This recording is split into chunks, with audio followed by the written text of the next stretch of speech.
Nagbabalik na naman ang inyong tagapaglingkod ng mga balita at pawang katotohanan lamang. Naging mainit nga na usapin sa mundo ng social media. Talaga naman ang nagulantang ang maraming netizen matapos ngang mag-away sa Senado itong si Tambaloslos at Escudero.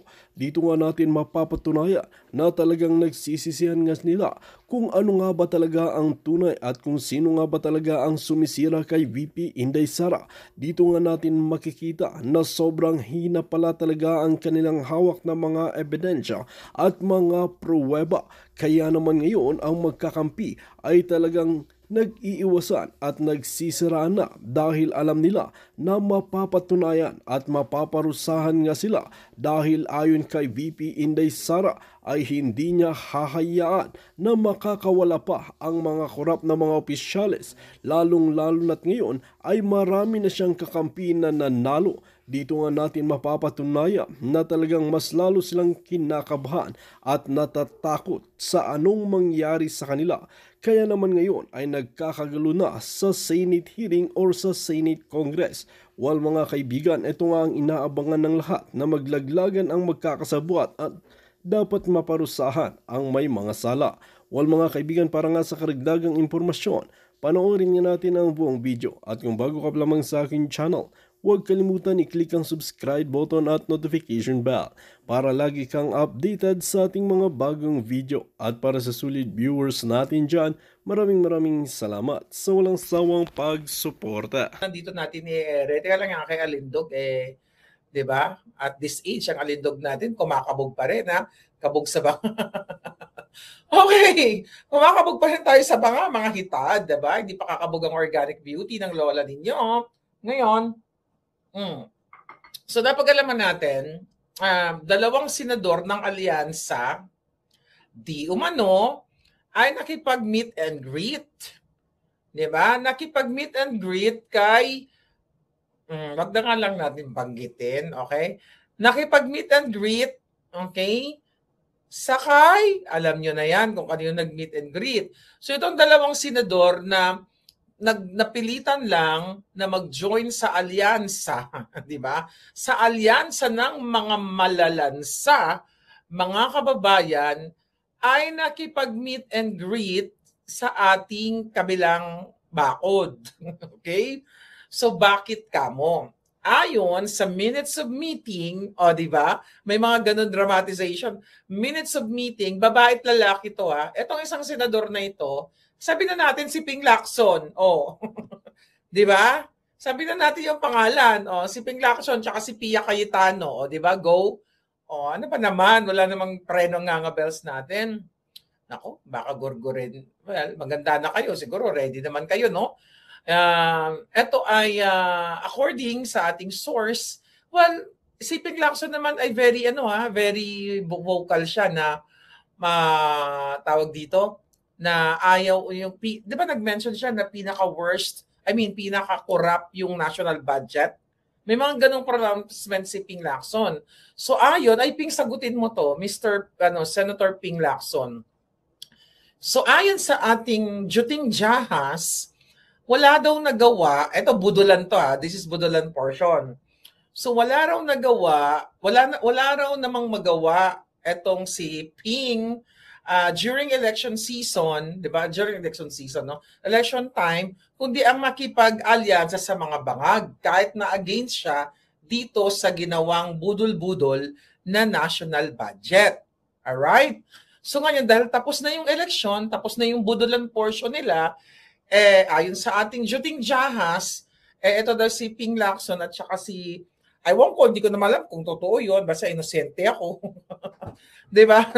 Hindi ko alam kung totoo, pero kasi yung bubwit na yung yung Juting Jahas na yun, laging perfect score yun Ngayon,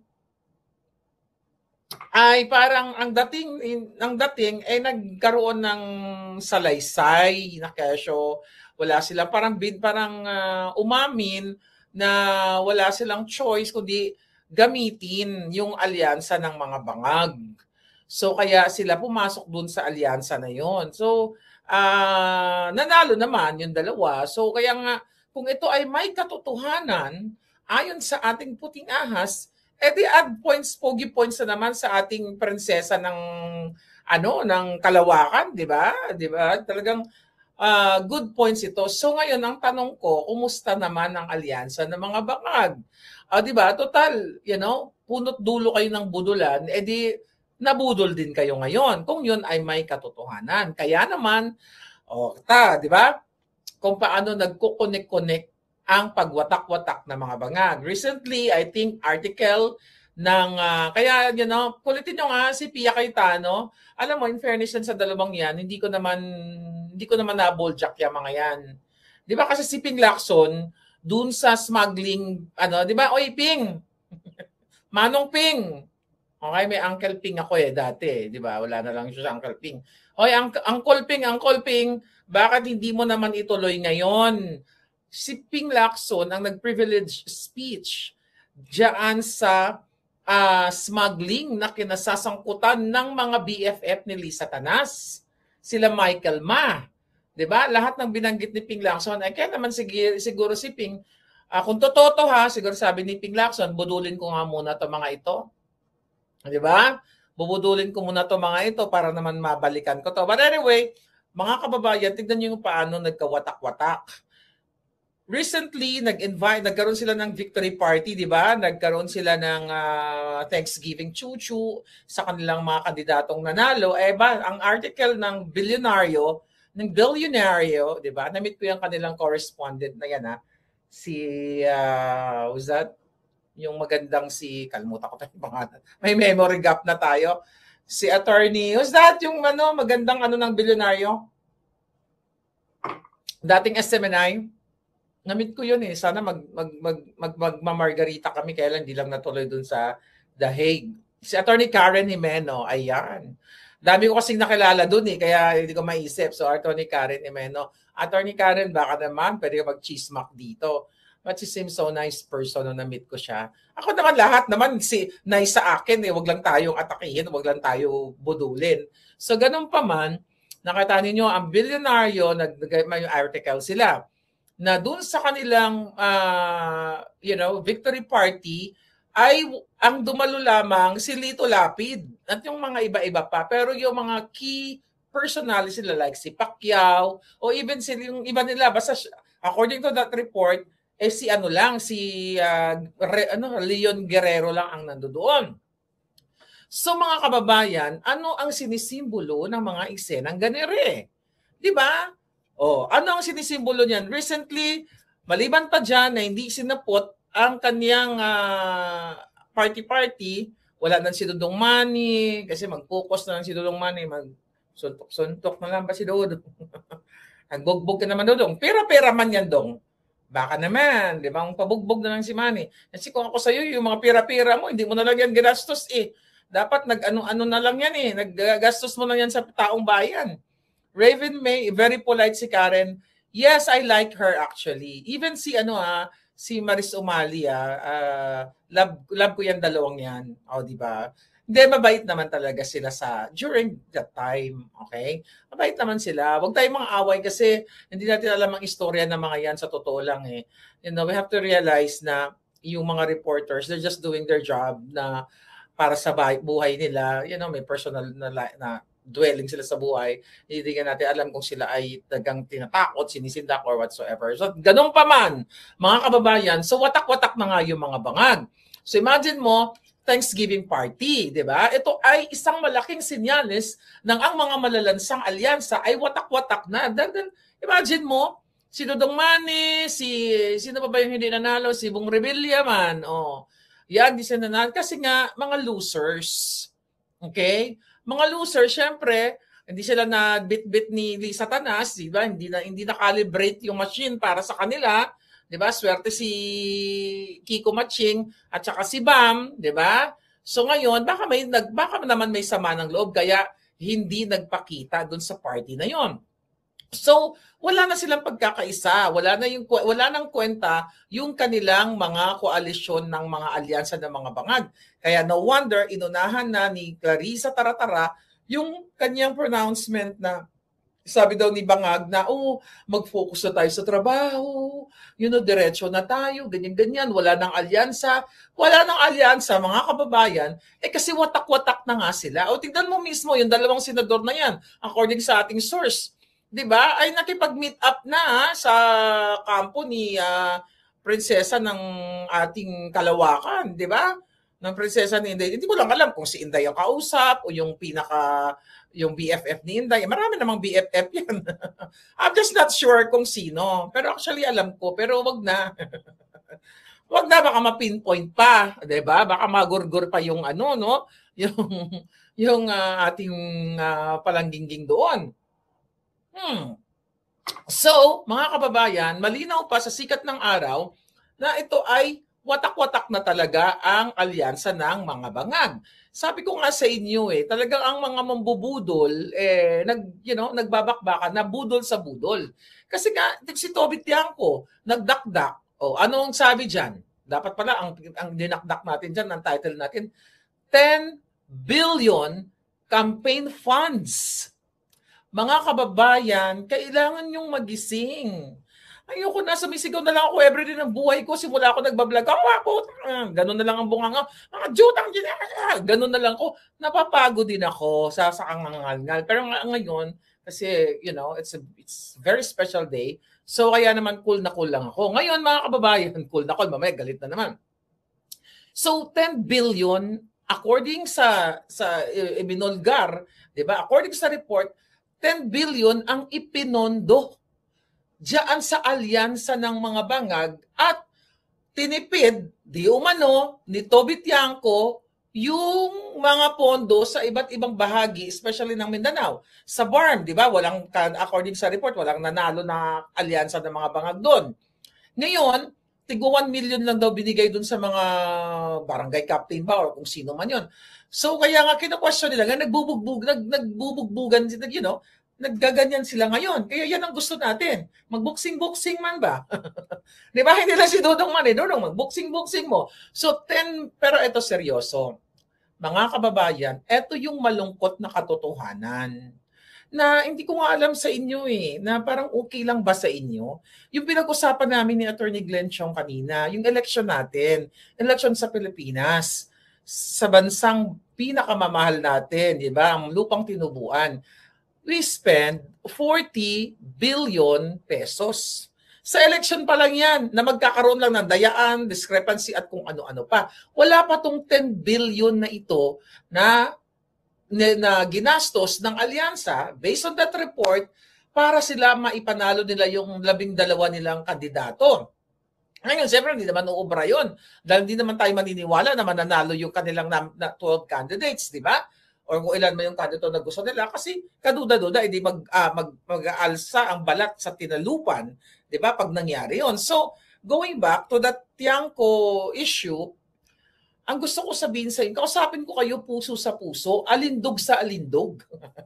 Alindog sa alindog, puso sa puso. Ito, seryoso. Papabayaan nyo na lang ba na ang gobyerno ni Marcos Jr. ng Bangag, imagine niyo ang dami nyo, ang PhilHealth ayaw budgetan. Zero budget. Ang PhilHealth ay para sa kalusugan ng bawat mamamayang Pilipino, zero budget. Pero ang campaign ng Alyansa ng mga Bangag, pinondohan ng 10 billion pesos. Sa isang 90 days ang campaign, sa 3 buwan lang. 10 billion. And still okay pa rin sa inyo.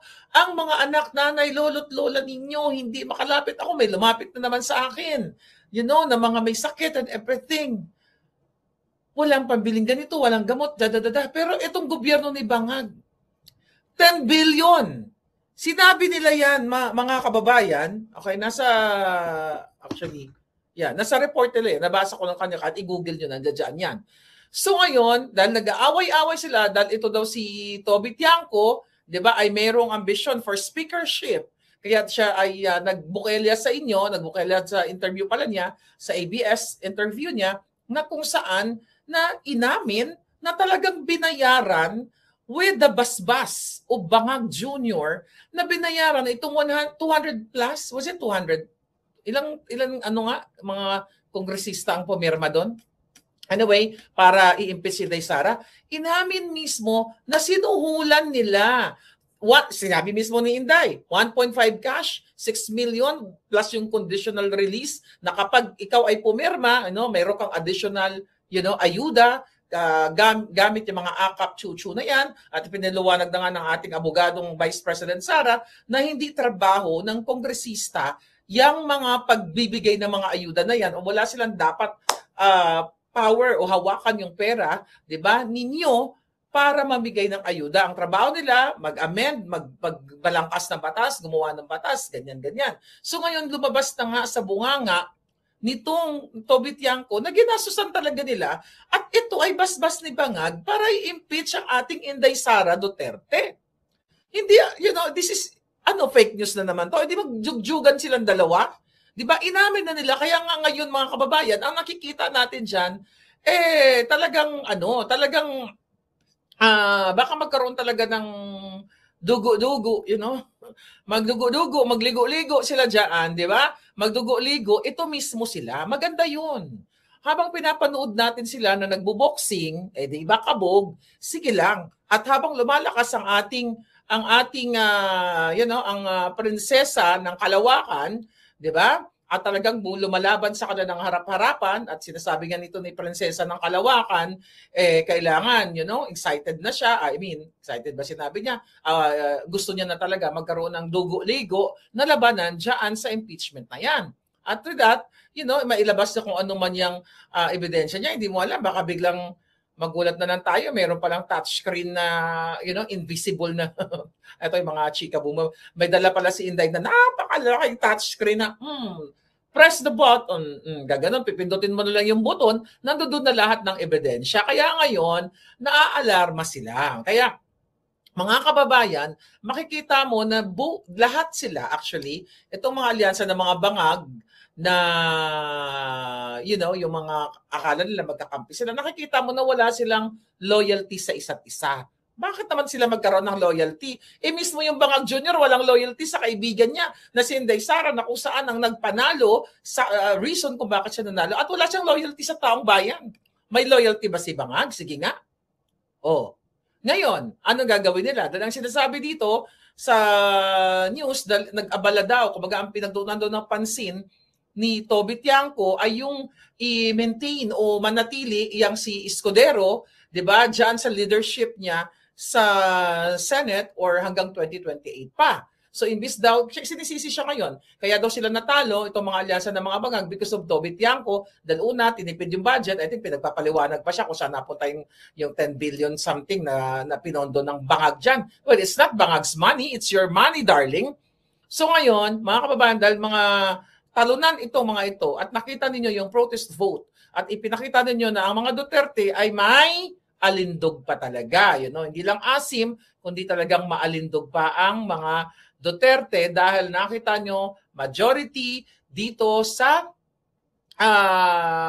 dito sa mga OFW ay talagang alam nyo kayong mga palangga ko mga OFW, kayo talaga kayo ay mga modelo. Okay, modelo ng pagiging Gabriela silang. Gusto nyo makita? Okay, tignan natin kung bakit kayo modelo. Dahil dyan sa pinag-uusapan natin, okay, may mga bangag ba ngayon? Okay? Sabi ni Raven May, sayang yung taxpayer. Okay. Dahil kayong mga palangging-ging na OFW, I'll see you guys. Hope to see you very soon. Baka pag-ikot-ikot man lang tayo. Ipinakita nyo yung protest vote. Ipinanalo nyo ang Duterte 10 sa majority mga bansa, Japan, Hong Kong, Saudi ba? Hindi ko alam na kita yung iba. Pero majority, mga kababayan, nakita ngayon ng alyansa ng mga bangag na wala na talaga silang spark, wala na talagang tiwala ang taong bayan sa kanila. Now, dahil ang mga Duterte ngayon, sabi ko nga sa inyo, isang kalahating taon na lang, maghahanda na naman tayo sa susunod na naman na eleksyon. Kaya nga sabi ko, kung hindi natin lalabanan, itong pandaraya nila, dadayain nila si Inday Sara. Ito nga, galing to. Nag-meeting sila kanina. Anong na ngayon dyan? 19 na. Pakita natin sa inyo at i-analyze natin to. Okay, mga hitad, are you ready mga OFW ko palangging? Ayan ha, hindi pa ito nakalabas siguro. Ano yan na naman ang pinakita ni Madam? Okay, ni Madam Harley Canyo. Madam. Okay, ngayon, pakita ko sa inyo yan. Yang papeles na yan, invitation, serbisyo, karaban, chuchu-chuchu. Okay? Nakita nyo, ito ay bagong what? Bagong dramatization 101. Ito ng, ano to, ang kanilang OFW, serbisyo karaban, karaban man, caravan ng bagong bayani ng mundo. Ayan, binokelya na natin sa inyo. Basahin ko. Sabi dito, ayan na, logo ng Department of Migrant Workers, DMWD. Ayan, Arnel Ignacio, baka gusto mo magsalita. Okay, bokelya mo na ang nalalaman mo kasi tinutugis ka nila ngayon. Sabi dito, we think, we think PRC's active participation in the interagency meetings of the Bagong Bayani ng Mundo. Bagong Bayani daw kayo mga itad. OFW Serbisyo Karaban. This whole government one-stop shop event aims to bring closer visit social protection services and programs to our overseas Filipino workers. May 15 ang date niya na, May 15. Following the agreements reached during a series of meetings, nagulat na naman siguro sila, ba't napunta na naman to kay Inday Marley Canyo. With the partner agencies, we are pleased to inform you of the following schedules of the Serbisyo Caravan for your reference. Mga taga-Hong Kong, June 8, andyan daw si Bangag. Okay, kung walang changes Qatar, June 20, Dubai, June 22, Saudi Al-Kubar, Saudi Arabia, 26-27, Riyadh, June 29-30, Jeddah, July 3 and 4, Japan, yan, July 20, Roma, Italia, October 12. Basahin nyo yung nakasulat. Meet and greet of Filipino community, PhilCom with President Ferdinand Bangag Jr. on July 23. 23 daw siya. 23 si Bangag, July 23, 2025. In this regard, may we invite you to take part in these important events as we collectively work to support and uplift our bagong bayani ng mundo. Huwag natin basahin yung huli. Kadyutahan lang yan. Okay, now, ano ibig sabihin yan? Sige nga, kayo nga magpaliwanag. Okay? Bago ako magpaliwanag, okay, huwag niyong siputin. Sabi ni Victoria. Okay, ano ang paliwanag yan ng ating puting ahas na nasa loob mismo ng meeting? Huwag niyong gurgurin. Sa bagay, yung puting ahas natin, invisible yun eh. So mag-around the world na naman si Bangag. Okay, di ba? Tama, mag-around the world na naman siya, mga kababayan. So ano ang inyong pakiramdam dyan? So mag-around the world si Bangag Jr., at ngayon ay pupuntahan, iikot, di ba? Nakita nyo. Pero ayon sa ating mga palangga, okay? Ito ay inuumpisahan na nila, that's for 2028. Okay? Gagamitin ang ahensya ng gobyerno, ang DMWD, para kunyari makikipagkita sa inyo, pero kumukuha ngayon pa lang ng suporta kasi nga sukang-suka na kayo sa alyansa ng mga bangag. Meet and greet with Filipino community, chuchu-chucho. Yan po ay isang katanungan sa inyo ngayon na OFW na sinasabi yan, yung serbisyo karaban, chuchu-chucho na yan, kada bagong bayani ng mundo, mga kababayan, ito ay what? Ang serbisyo karaban na ito, yan ay pagpapanggap lamang. Politika yan, optics yan ng mga bangag. Di ba? Yan ay talagang bubuduli na naman kayo sa darating na 2028 kasi narinig ni Bangag na si Inday Sara nagsabi na, di ba? Remember Inday Sara nagsalita na pupunta siya, I don't know kung matutuloy siya, pupunta siya ng Dahig, babalik siya, mag-celebrate siya ng birthday niya. Tapos may mga nilatag din si Inday Sara na mga schedule by June, na ganito ako, nasa ganyan ako na, you know, alam nyo yan, di ba? May ganyan. So ngayon, napag-alaman ko yung nasa loob mismo ng meeting ayan nasabihin na naman ng mga bangag yan, fake news na naman yan. Tignan natin. Alam nyo, lahat ng mga official document na nilalabas natin dito, sinasabi nila ay fake news. Kasi pag nasukol na sila, fake news. Ngayon, ito ang gusto kong sabihin sa inyo. Political optics. Mga optic yan. Mga drama-rama yan ng mga yan. Pakitang gilas, kunyari, concern kayo. Concern sila sa mga OFW. Ngayon, titignan natin. Number 1. Pera ng bayan ang gagastusin ni Marcos Jr. Pupunta sa dyan, I don't think na pupuntahan niya lahat ng event na yan. Yung bibit-bitin na mga taga DMW, yung kanilang entourage, ilan pong milyong piso ang gagastusin. 'Di ba?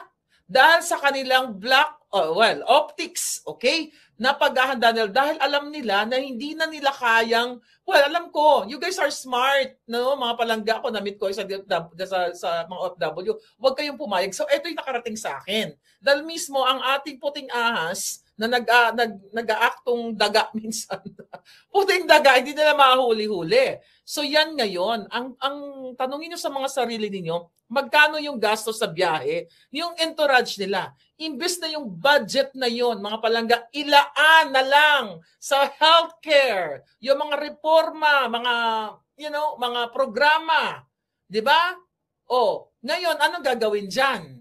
Syempre, iistorbohin ni Bangag yung mga OFW na, yung mga mabubudol lang naman, 'di ba? Ang sinasabi para what? Ilapit ang social services, chuchu ng niya ni Bangag. Mga kababayan, kung gusto ilapit ni Marcos Jr. ang serbisyo sa mga OFW, ang bawat konsulado, ang bawat embahada, dapat nandyan ang serbisyo. Hindi yung kadyutahan niya, gagamitin ang pera ng bayan, baka sisingot lang sa dyan, di ba? Mag-aadik-adik lang ang gago, di ba? Kung gusto niyang suportahan ang mga hinaing ng OFW, mga problema ng OFW, hindi niya kailangan gamitin yan. Yung mga pag-ikot-ikot, dahilan lang yan. Kasi nga in preparation niya sa 2028, I'm telling you, katatapos na ng election, dayan sa election, eto na naman tayo. Sabi ko nga sa inyo, hanggang sa huling hininga natin dito, hindi tayo titigil hanggat hindi natin napapanagot itong mga bangag na ito. So gusto kong maintindihan ninyo, hindi naman kayo siguro syongabels katulad ng mga bangag, di ba? Hindi naman kayo, na walang alam katulad ng mga trolls nila. So, di ba? Yung mga perang yan, gagastusin nila, ilang milyon yan, mga kababayan. OFW ba talaga ang makikinabang yan sa pag-ikot-ikot niya? No. Mag-e-enjoy sila.